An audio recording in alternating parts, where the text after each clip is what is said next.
and we have another episode of GM Talks for you. Today, we're going to look at one of the legends of chess. It is my aim to tell the stories of some of the great players in the world, especially the guys I played against and talked to and know a little bit about.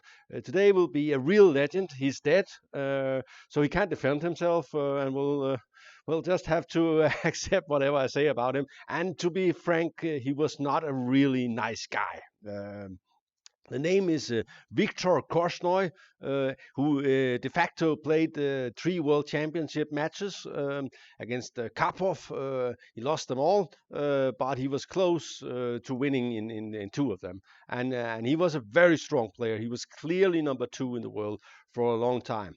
But he had a hard life, and he was a hard man.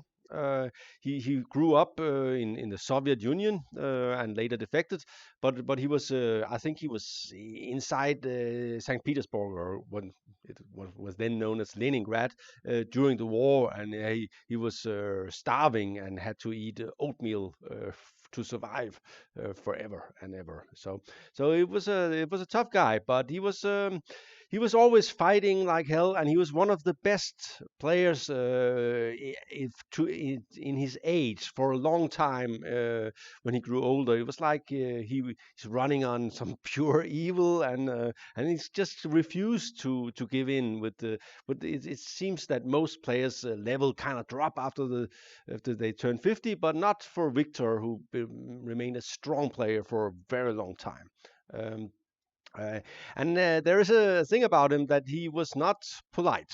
That's I don't think that's an objective truth. And sometimes people told me that he was sort of thinking about how he could insult his opponent when he was playing or after the game. And a famous story goes that he asked Al Muriahigi, who's a strong Arabic grandmaster, "Do you speak English?" And Al-Muriahigi was sort of puzzled and said, "Yes. Why don't you resign?" Which is sort of a double insult because, of course, Al-Muriahigi speaks English, and, and you cannot ask people to resign during the game. So that was Victor. I played him in Politiken Cup in 1996 in Copenhagen. I was a young aspiring player trying to become a grandmaster, and he was, of course, older, but also very strong, and he won the tournament.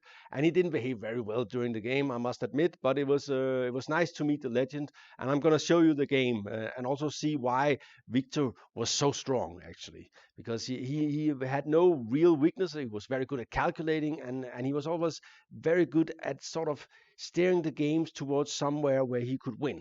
So, okay, I'm black, he's white. He goes c4. And I played the orthodox Queen's Gambit back then. I realized that King's Gambit and or King's Indian or something like that was maybe too aggressive. I seem to get punished all the time, so I try to just stay solid. This is very hard against a guy like Victor, who's of course has tremendous experience. This is all normal. And castle. And here I'm aiming to play the Lasker variation. I think Nakamura likes it too, after knight f3 and knight e4. But Victor sensed that maybe we should change it a little bit, so he played rook c1 first. And I played c5. You see? I think that's the best move, probably. Just trying to clear the center. Black has no weaknesses, it's okay.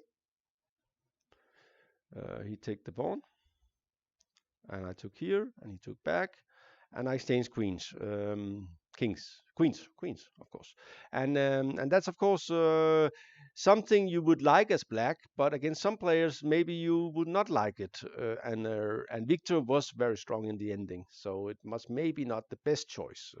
You often had a better chance of sort of disturbing the bigger picture against stronger players when there's more pieces on the board.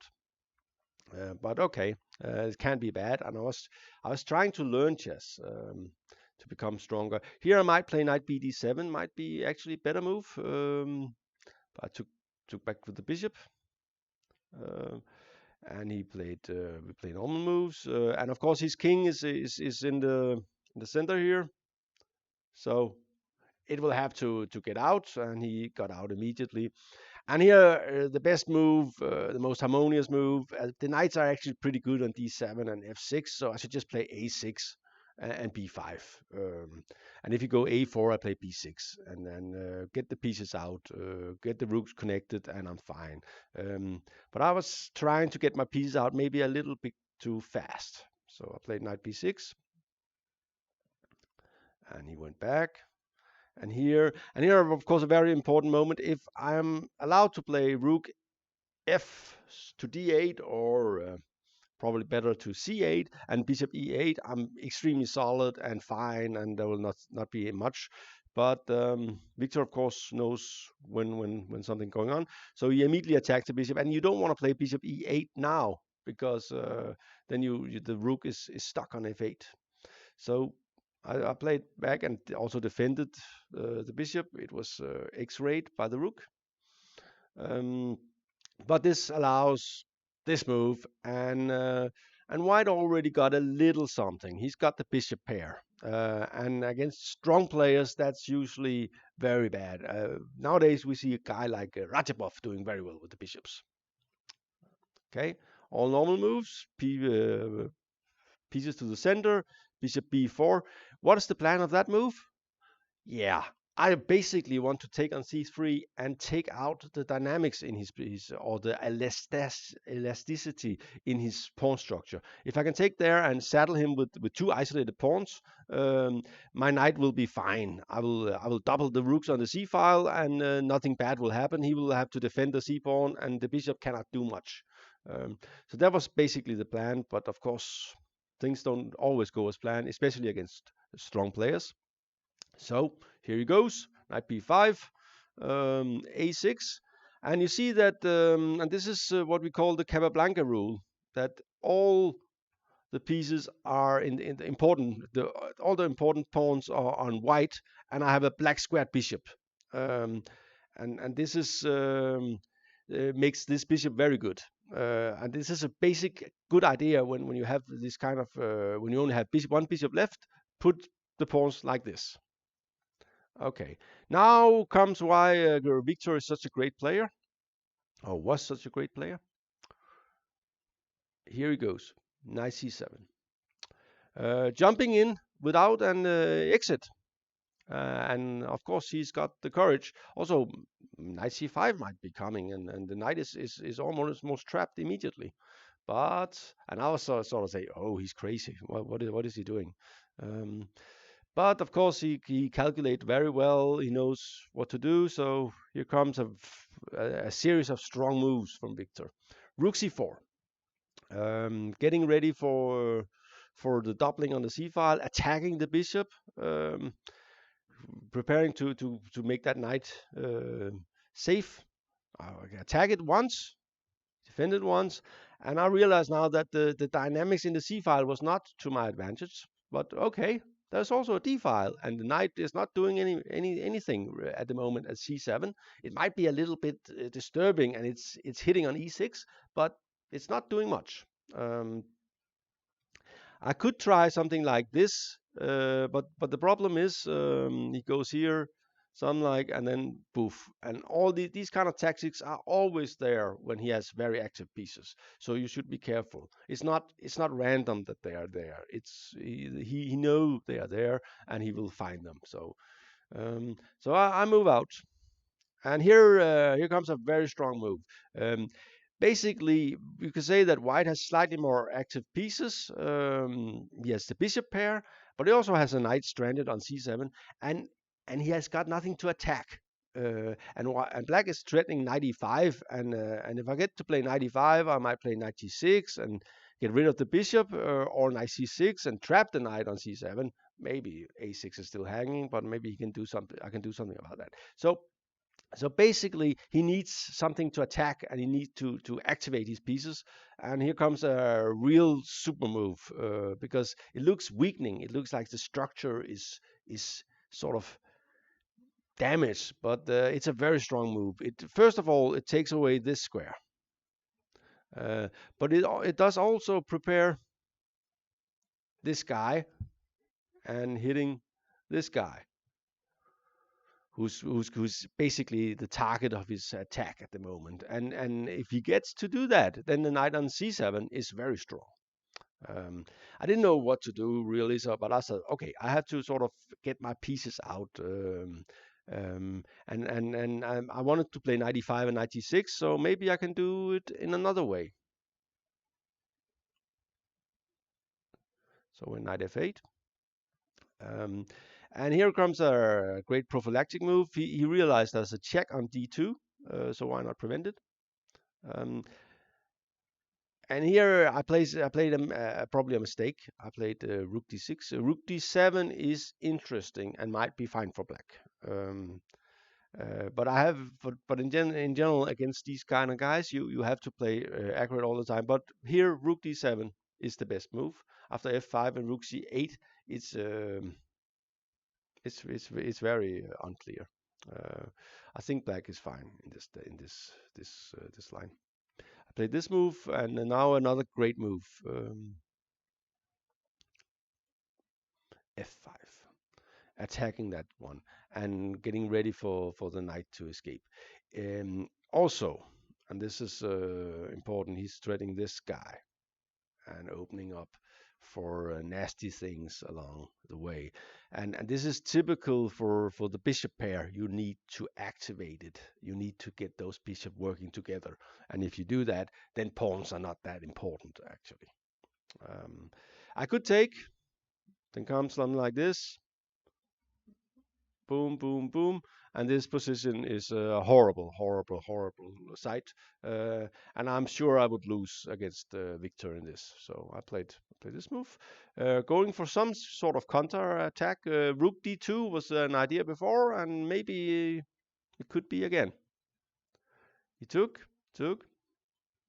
And here he calculates. And this is something some players just do very easily. And rook d2. Take it, and king f3. And I thought, okay, he's threatening this guy twice, but I'm threatening this guy. And I got sort of active pieces. And if I could just defend this guy, I'll be fine. The problem is I can't. And I only realize that now that king f7 is losing, because if I do this, then comes what? Yeah, you guessed it. Oosh. And there's a X-ray on the bishop, and something is lost. So he has a deadly threat in the position, bishop e1, and that was kind of hard to see before I went to d2, but I'm sure he saw it. So I have to take, and he attacks the rook, and here I kind of panicked. The position I didn't like was this. And here and the bishop pair are simply so strong, and his rook will be active. So I really didn't like this.